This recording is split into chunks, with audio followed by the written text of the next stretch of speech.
हरे कृष्णा भक्तों, हमारे पितरों की कोई ना कोई परायण तिथि होती है। वो यहाँ भी हैं, उनकी सद्गति हो, वो सुखी रहें, इसलिए उनके परायण तिथि के दिन प्रातः स्नान आदि के बाद आसन बिछाकर तांबे के लोटे में जल भरकर थोड़ा सा काला तिल, जौ, कुशा डालकर पूर्वाभिमुख बैठ जाएं। संकल्प करें कि आज की तिथि को हमारे जो भी पितरों का परायण हुआ है उनकी सद्गति हो और वे सुखी रहें। इसलिए श्रीमद् भागवत गीता के 7वें अध्याय का महात्म्य सहित पाठ कर रही हूँ। फिर श्रीमद् भागवत गीता का महात्म्य सहित पाठ करें। पाठ के बाद तांबे के लोटे में भरा हुआ जल सूर्य भगवान को अर्घ चढ़ाते हुए संकल्प करें कि हे यमराज के पिता सूर्यनारायण भगवान, आज जो मैंने श्रीमद् भागवत गीता के 7वें अध्याय के महात्म्य सहित पाठ किया, उसका पुण्य हमारे जिन पितरों के आज की तिथि पर परायण किया है उनकी सद्गति हेतु अर्पण करते हैं। वो यहाँ भी हों, सुखी रहें, ऐसा प्रार्थना करके सूर्य नारायण को जल चढ़ाएं और दोनों बाजू ऊंची करके मंत्र बोलें। देवता वै पितृ वैश्च महायोगी वै एव च नमः सवधाये स्वाहाये नित्यमेव नमो नमः।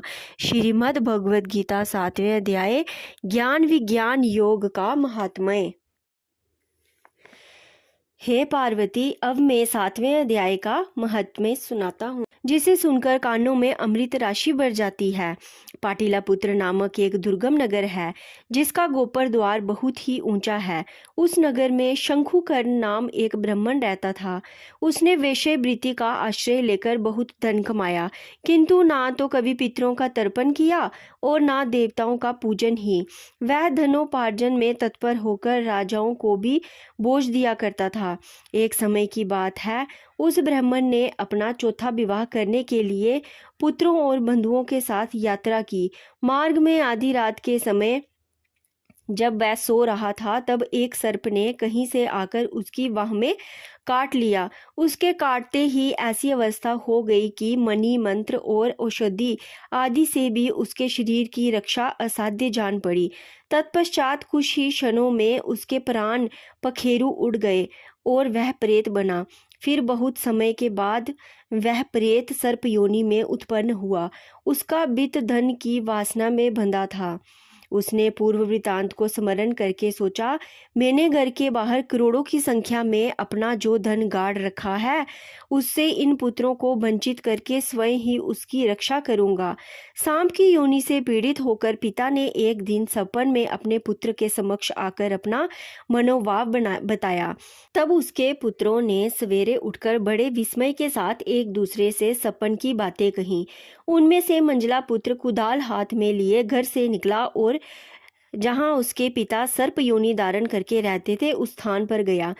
यद्यपि उसे धन के स्थान का ठीक ठीक पता नहीं था, तो भी उसने चिन्हों से उसका ठीक निश्चय कर लिया और लोभ बुद्धि से वहां पहुंचकर भाभी को खोदना आरंभ किया। तब उस भाभी से बड़ा भयानक सांप प्रकट हुआ और बोला, ओ मूढ़, तू कौन है? किस लिए आया है? ये बिल क्यों खोद रहा है? किसने तुझे भेजा है? ये सारी बातें मेरे सामने बता।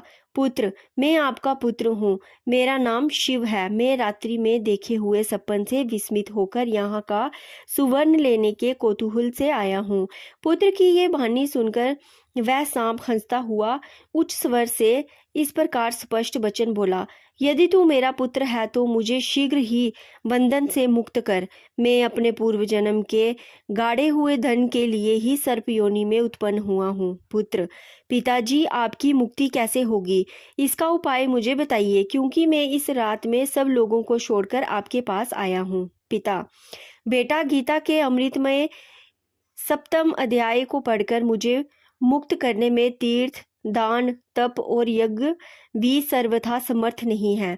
केवल गीता का 7वें अध्याय ही प्राणियों के जरा, मृत्यु आदि दुखों को दूर करने वाला है। पुत्र, मेरे श्राद्ध के दिन गीता के 7वें अध्याय का पाठ करने वाले ब्राह्मण को श्रद्धापूर्वक भोजन कराओ। इससे निसंदेह मेरी मुक्ति हो जाएगी। वत्स, अपनी शक्ति के अनुसार पूर्ण श्रद्धा के साथ निवर्षि और वेद विद्या में प्रवीण अन्य ब्राह्मणों को भी भोजन कराना।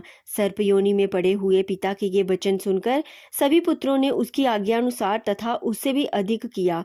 तब शंकुकर्ण ने अपने सर्प शरीर को त्याग कर दिव्य देह धारण किया और सारा धन पुत्रों के अधीन कर दिया।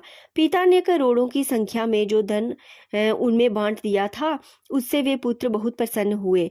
उनकी बुद्धि धर्म में लगी हुई थी, इसलिए उन्होंने बावली, कुआं, पोखरा, यज्ञ तथा देव मंदिर के लिए उस धन का उपयोग किया और अन्नशाला भी बनवाई। तत्पश्चात 7वें अध्याय का सदा जप करते हुए उन्होंने मोक्ष प्राप्त किया। हे पार्वती, ये तुम्हें 7वें अध्याय का महत्व बतलाया, जिसके श्रवण मात्र से मानव सब पातकों से मुक्त हो जाता है। राधे राधे।